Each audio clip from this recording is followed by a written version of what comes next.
Alrighty then. I'm not sure how much of this I can keep unique, as I've already mentioned in previous videos that kind of cover my bases, but it shouldn't be too much of a problem to put it all into one video. Plus, this could be someone's first video. Better to be comprehensive. Now, like I say in all my other videos in this series, I'm not going to be talking about the math much if at all. Give me game feel. Math is for dice rolls at the table for easy addition or subtraction. If you give me a formula to calculate odds, I will cry. So, Barbarian. Are my takes about this going to be spicy? Who knows? Do people talk about it other than Totem? We'll find out. I played one from level 5 to level 15 as a gnome wild magic barbarian, and I had a good time. I got a frost giant's axe and used that for a good chunk of the campaign. That was pretty cool. Pun not intended. It was a really rad axe. Though, now that I'm thinking about it, it might have just been a +2 at best with no other cool effect. Oh well. Still had fun. So I'm rather familiar with how the class feels. It's fun and I would do it again, but only if I got to roll my stats. Never if I have to use standard or rare point buy. Which leads me to my biggest pet peeve with the class. The one thing I don't see other people talk about is how Barbarian is the multi-ability score dependent class. It's probably the worst offender of it, honestly, all focused on the core physical stats of Dex, Strength, and Con. And while I do understand that Barbarians can still get use out of a shield, so you can be lax to some extent with your Dex mod, even still, if you want to make the most out of what the class is built to do, you have to focus those 3 stats. You could ignore Strength if you wanted to, but since the Rage bonus is tied to Strength, it incentivizes the player to put their ASIs into it because the static damage adds up over time, and if Barbarian didn't focus on Strength, that would basically just leave the Paladin as the only class who really uses that particular stat, unless you wanted to be Strength Fighter for whatever build worked best for that. Dex Barbarian isn't impossible, and I would never discount it, but it would mean giving up that static damage bonus, which feels unfortunate and cutting against the grain of the class. Now, why is this a problem? Rather, why do I find it a problem? Because it, much like Warlock, mechanically funnels the player down a particular tunnel for characters. Unless you rolled high on your stats, your mental stats are going to suffer as a result. While the big dumb Barbarian doesn't have as many pitfalls as Warlock, it can feel stifling as well, as someone who values character and roleplay above all else. Strength doesn't have to mean no intelligence, it can also mean strength of character as well. There are plenty of strong characters in media who aren't dumb, so why does the Barbarian funnel you down this path in its game design?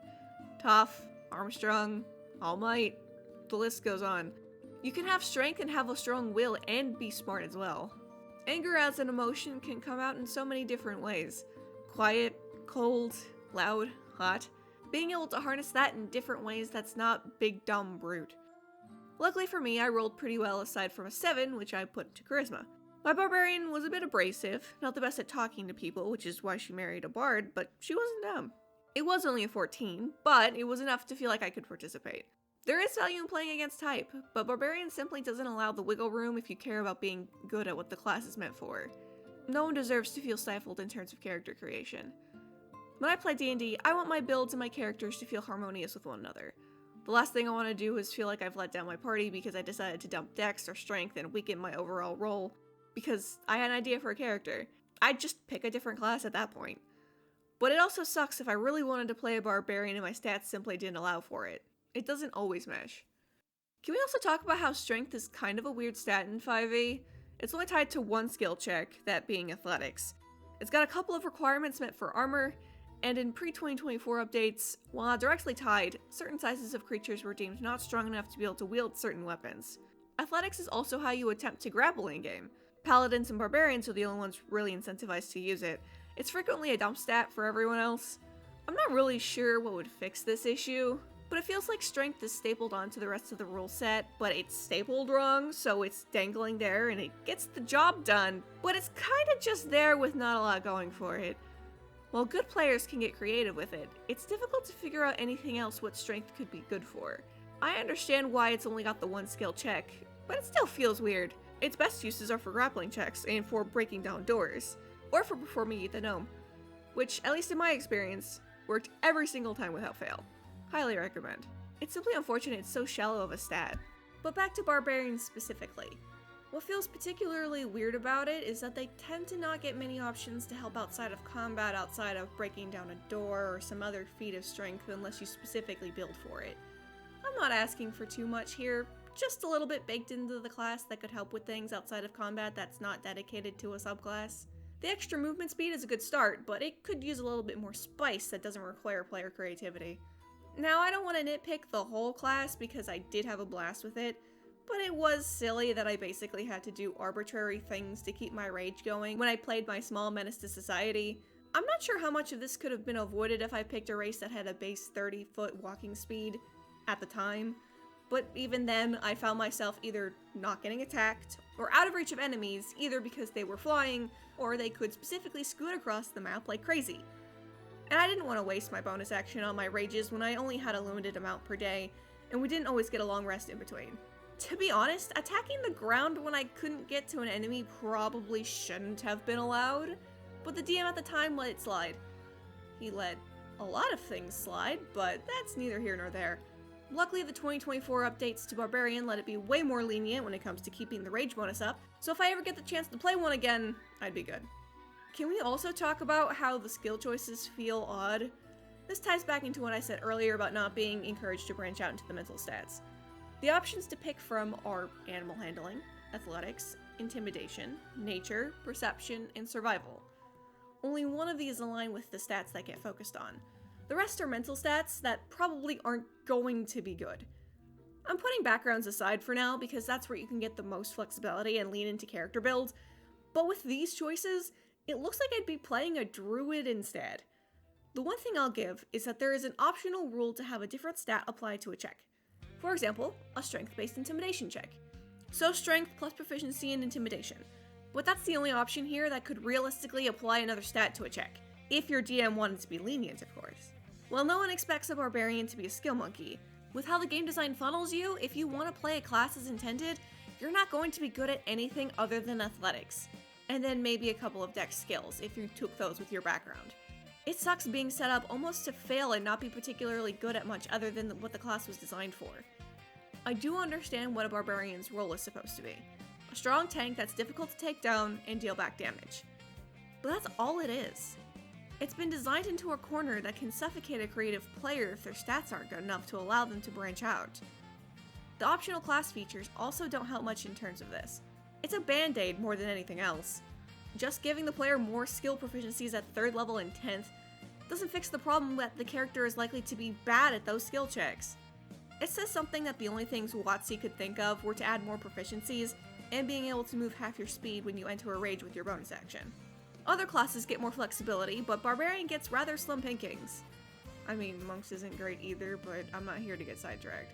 And then you have to wait till 7th level anyway for that extra movement to be helpful whatsoever. That's a little disappointing to say the least. I hope it's clear that I don't want to make Barbarian into something that it's not, because where it excels beautifully. But it can still feel suffocating to feel like one is locked into a certain character type, yet want to play the class as intended mechanically. One last beef I have before getting into the positives is that the lore for Barbarians chafes against me in a weird way, and I'll do my best to articulate why, but it's that same feeling when someone makes a comment about something, but it feels off. Like, you can't 100% be certain it's sus, but it's still setting off alarm bells in your head. So the canon lore for barbarians are tribal nomads that don't settle down, yet are fueled by their fury to the point it makes them hardier and actually stronger in the face of adversity, and they have a stated connection to nature usually. It just feels yuck.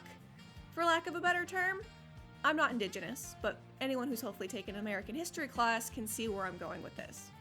The class features and title for the subclasses aren't better either. It's all focused on the feral and animalistic and being a savage. It makes me feel like I need a bath. And as it turns out, as I was doing some cursory research to make sure I wasn't crazy, I was right to feel gross, because it's even worse than at first glance. I will leave an article written explaining why the canon lore of barbarians is frankly disgusting in the description if you want to read up on that yourself. TLDR, it's a lot of indigenous stereotyping. Who would have guessed? WotC has been slow to implement changes overall.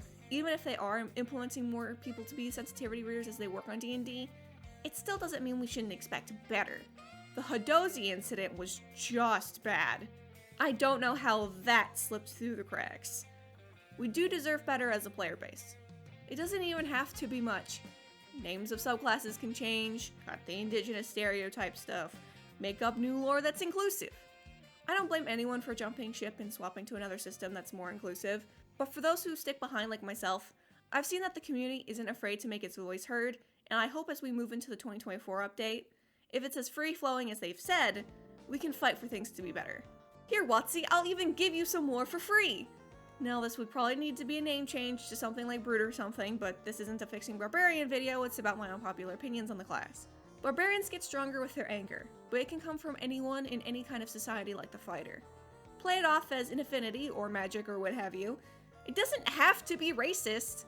Cut the nature stuff and get rid of the use of savages and throw in some stuff about what different types of people can use this productively, or I guess non-productively in case of villains.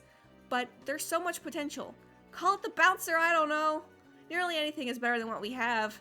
All I know is that I'm tossing the original out with the bathwater because none of this deserves to stick around. Let me even explain the backstory of my barbarian to show how not to fall into stereotypes. Minifi was a gnome in a long line of wizards and sorcerers. Despite her being studious and smart, for some reason she was unable to have proper magic training click with her. One day, her frustrations got the better of her and she experienced her first rage. Magical effects sprung out of her along with temporary increasing her resilience and magical prowess. This was how her magic would manifest. Mini in concept is one of the ones I'm most proud of. It doesn't have to be racist, Watsy! You have creative people on staff, do better! Is it hot to defend the other subclasses? Probably not, but I'm gonna anyway. Let's start with the one I've actually played, Path of Wild Magic. This one is fun. Is it useful? Debatably. Is it fun and flavorful? Absolutely. While the roll of the die can be great or not as useful depending on the situation, if you roll a teleport like I did quite a few times, it makes getting around a breeze and it helps the limited movement I had. Another great one was any ranged issues were massively helped out by my weapon being able to be used at range as psychic damage when rolling that option on the table. Also, being able to have an aura to just straight up give companions an additional +1 to their AC gives Barbarian something that helps the party. The ability to give someone a D3 guidance for 10 minutes or even give someone a spell slot back is also really cool and helps my particular party comp at the time. While Wild Magic is pretty front heavy with all the best stuff, it's still a really fun subclass I recommend people try out. I also like Path of the Beast. It's cool to have a canon way to be a lycanthrope in D&D without having to use third-party stuff. I've always had a liking for lycans, so having this option be here in case I want to explore that is just neat and it excites me. Again, not the most powerful, but the potential flavor is tasty and I like it a lot. I won't be defending the subclasses that are already good, High Totem and Zealot, because that's the general consensus. They're good. I won't be taking time to destroy Battle Rager or Berserker because, yeah, one's race locked and bad and the other one is also bad mechanically. Woof. I will however say it is best that the Bear Totem got nerfed. To be honest, while the blanket resistances were nice, you still get to choose additional ones when you rage, which means it can be context sensitive. Plus, you're unlikely to need more than 3 types of magic resistances anyway, unless you have a DM that's off the wall, or you're fighting Tiamat, I guess. But playing a race that gets a resistance like a Ganassi or ASMR or something like that also helps with that if you care about that sort of thing. D&D is a healthier game if there are less correct options. While power creep is a bit inevitable in a game like this, there shouldn't be one objective subclass that outshines the rest. But even then, the other subclasses can still be just as fun as well. While I've only had the one campaign to play a Barbarian, it is a class I would play again, should the mood strike just right and I find a concept I get attached to. While the class does have its issues mechanically, and hopefully that can be ironed out in the future, I do hope that others give it a shot if they haven't already. The D12 hit die is nothing to sneeze at, and no magic to those who have issues keeping track of that stuff have a much simpler class that they can play. This series is about my contrarian opinions I might have about a class, which is why there was no mention of how cool Zealot Barbarian is, or how awesome it feels to be able to use Brutal Critical and be one of those few to roll D12s for that sexy crit damage. If you guys liked this video, I do have 2 other videos in this playlist. My Warlock one was apparently very spicy. Let me know how wrong I am in the comment section, or if you somehow agree with me with all of my takes here. I hope you guys enjoyed this video. Like, comment, subscribe, do all that fun stuff if you'd like. And I will see you guys next time.